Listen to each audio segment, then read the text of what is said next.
তৃণমূল নেত্রী মমতা বন্দ্যোপাধ্যায়ের যে বঞ্চনা নিয়ে বারবার অভিযোগ করে আসছে তৃণমূল, আর অন্যদিকে দুর্নীতি, 100 দিনের কাজের টাকায় দুর্নীতির অভিযোগ করে আসছে বিজেপি। তার মধ্যেই বঞ্চনা নিয়ে মুখ্যমন্ত্রী গতকাল থেকে ধর্নায় বসেছিলেন রেড রোডে, আর আজকে একেবারে শেষ মুহূর্তে ধর্না, দ্বিতীয় দিনের ধর্নার শেষ মুহূর্তে বড় ঘোষণা করলেন মুখ্যমন্ত্রী মমতা বন্দ্যোপাধ্যায়, তৃণমূল নেত্রী মমতা বন্দ্যোপাধ্যায়। এই মুহূর্তে নিউজ 18 বাংলায় যারা চোখ রেখেছেন তাদের জন্য জানায় কি ঘোষণা।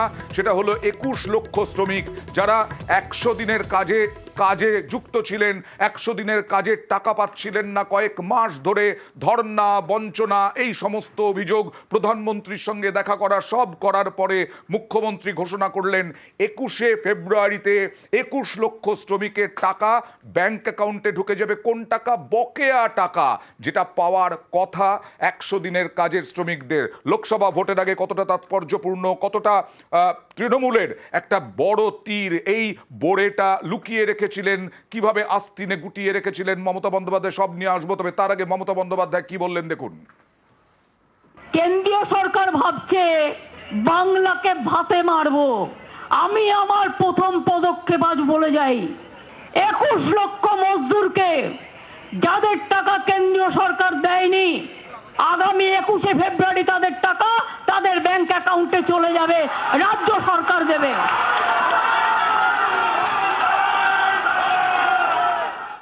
এই মুহূর্তে আমার সঙ্গে রয়েছেন চিফ রিপোর্টার তুহিন দাস চন্দ্র এবং আবির ঘোষাল। প্রথমে আবিরের কাছে যাব। আবির, এই যখন ঘোষণা করলেন, খুব স্বাভাবিকভাবে দলীয় কর্মী, সমর্থক, নেতাদের মধ্যে একটা অন্যরকম উচ্ছ্বাসটা কি এই জন্যই যে বিজেপি যেভাবে ধর্ণা দিচ্ছিল, আমি কিছুক্ষণ আগে বিরতির আগে বলছিলাম, বিজেপি নেতারা পর্যন্ত বলছিলেন অনেকেই যে টাকা দেবেন না, এই রাজ্যের মানুষের জন্য টাকা দেবেন না বলছেন বাংলারই বিজেপি নেতারা, এইটাকেও একেবারে আক্রমণ করা যাবে তৃণমূল কংগ্রেসের পক্ষ থেকে?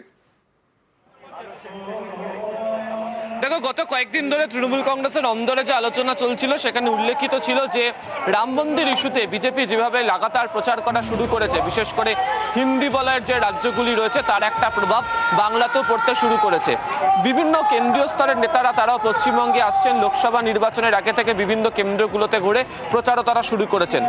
তৃণমূল কংগ্রেসের অন্দরের বক্তব্য ছিল তারা যে ইস্যুকে গত 1.5 বছরের বেশি সময় ধরে তারা সামনে তুলে এনেছিলেন, তার মধ্যে ছিল হচ্ছে এই যে 100 দিনের কাজ এবং আবাস যোজনায় কেন্দ্রের কাছ থেকে তাদের যে অর্থ বরাদ্দ রয়েছে, যে বকেয়া তারা পাবেন, যেটা প্রান্তিক মানুষদের কাছে পৌঁছানো দরকার, সেই টাকা কেন্দ্র দিচ্ছে না, তারা এই ইস্যু নিয়ে প্রচারে যাবে।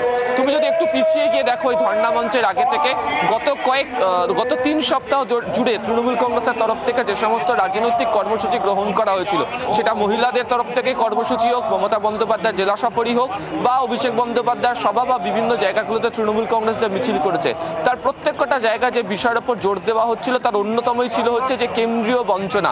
এবং আমরা আগেই বলেছিলাম যে 2024-এর লোকসভা নির্বাচনে প্রথম দুটো ক্ষেত্রে তৃণমূল কংগ্রেসের প্রচারে থাকবে, 1 কেন্দ্রীয় বঞ্চনা, 2 তারা গোটা রাজ্য জুড়ে কি ডেভেলপমেন্ট বা সামাজিক প্রকল্পের কাজ করেছে তার কি সুবিধা পৌঁছে দিতে পাওয়া যাচ্ছে।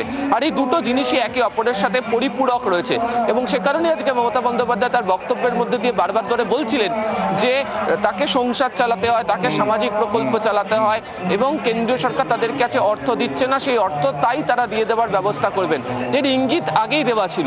এবং কিছুক্ষণ আগে তুমি যেটা বলছিলে যে আগে থেকেই আর তারা স্থির করে ফেলেছিলেন যে লোকসভা নির্বাচনের আগে, কারণ আজকে এই মঞ্চ থেকে একাধিক সাংসদ বলছিলেন যে হয়তো আর 20-22 দিনের পর লোকসভা নির্বাচন ঘোষণা হয়ে যেতে পারে, ফলে তার অনেকটা আগেই বা খুব কাছাকাছি এসেই যে তুন যেটা তৃণমূল কংগ্রেস ব্যবহার করলো, যে ইস্যুকে তারা সামনে নিয়ে চলে আসলো, যে ঘোষণা করে দিল, তাকে সামনে রেখে গ্রামাঞ্চলগুলোতে ঢালাও তারা প্রচারে যাবে।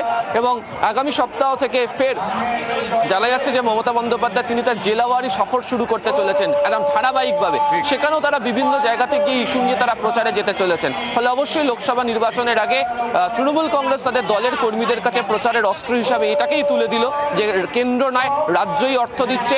21 লক্ষ যারা ব্যক্তি রয়েছেন যাদের কেন্দ্রের কাছ থেকে অর্থ পাওয়ার কথা, কাজ করার পরেও সেই অর্থ রাজ্য সরকার তুলে দিচ্ছে, ফলে সেটাকেই তারা ব্যবহার করবেন তাদের রাজনৈতিক প্রচারের ক্ষেত্রে। একদম, আমি আসবো তোমার কাছে। তবে তার আগে আরো একবার চিফ রিপোর্টার তুহিন দাস চন্দ্রর কাছে যাবো। তুহিন, বিরোধীরা বলছে 100 দিনের টাকা নিয়ে দুর্নীতি হয়েছে। বিরোধীরা বলছে এতদিন কি করছিলেন? আমি বললাম যে এতদিন তো রাজ্য সরকারের দেওয়ার কথা নয়, কারণ তৃণমূল কেন্দ্রের দেওয়ার কথা। হ্যাঁ, কেন্দ্র আটকে দিয়েছে দুর্নীতির জন্যই।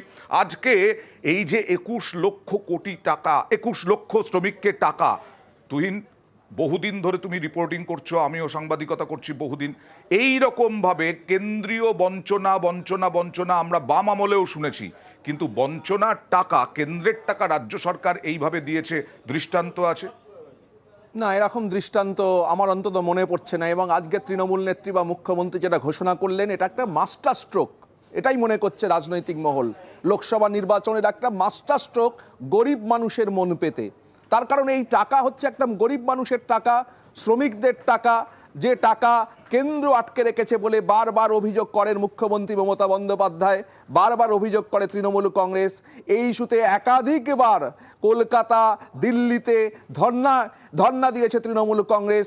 মমতা বন্দ্যোপাধ্যায় একাধিকবার ধর্নায় বসেছেন, মমতা বন্দ্যোপাধ্যায় একাধিকবার আন্দোলন করেছেন, প্রধানমন্ত্রী নরেন্দ্র মোদীর সঙ্গে একাধিকবার দেখা করে এই বঞ্চনার কথা, এই যে গরিব মানুষরা টাকা পাচ্ছে না, কেন্দ্র 100 দিনের টাকা আটকে রেখে দিয়েছে, এত লক্ষ লক্ষ শ্রমিক তারা রয়েছেন, তারা কাজ করছেন কিন্তু সেই টাকা পাচ্ছেন না, সেই টাকার কথা বা সেই বঞ্চনার কথা প্রধানমন্ত্রীর দরবারে গিয়েও বলে এসেছেন মমতা বন্দ্যোপাধ্যায়, কিন্তু শেষ পর্যন্ত এখনো পর্যন্ত সেই টাকা আসেনি। এটাই অভিযোগ তৃণমূল কংগ্রেসের। অর্থাৎ এটাকেই সামনে বড় করে দেখাতে চাইছে তৃণমূল কংগ্রেস, বড় করে দেখাতে চাইছেন মমতা বন্দ্যোপাধ্যায় যে গরিব মানুষের টাকা, প্রাপ্য টাকা যে কারণেই হোক আটকে রেখেছে কেন্দ্রের বিজেপি সরকার। এটাই কিন্তু প্রমাণ করতে চাইছেন তৃণমূল নেত্রী। এবং সেই টাকা কেন্দ্র দিতে পারছে না, সেই টাকা দেবে কোন সরকার? রাজ্যের তৃণমূল কংগ্রেস সরকার।